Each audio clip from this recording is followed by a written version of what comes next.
Hello! ఒక్క నిమిషం. ఏంటి అంత దీర్ఘంగా ఆలోచిస్తున్నావు? అనారోగ్యమా? అవయవలోపమా? అందహీనమా? అంతస్తులో దిగువ స్థానమా? అజ్ఞానివా? ఎగ్జామ్స్‌లో ఫెయిలయ్యావా? అమ్మ లేదా? నాన్న లేడా? అక్క లేదా? చెల్లి లేదా? అన్న లేడా? తమ్ముడు లేడా?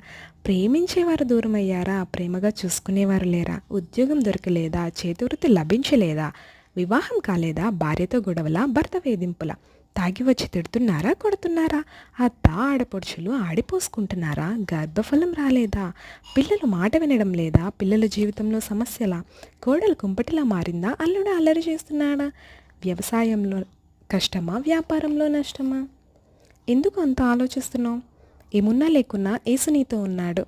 ఆయుష్ని ఆయుధముగా చేసుకుని ముందుకు అడుగువే. నీలో ఉన్న నిలువెత్తుకలను బయటకు తీస్తూ నీ కాళ్ళపై నువ్వే నిలబడు. ప్రయత్నించి చూడు, దేవుడు నీకు తోడుగా ఉంటాడు. నీలో ఉన్న కళ కూడా నిన్ను ముందుకు నడిపిస్తుంది.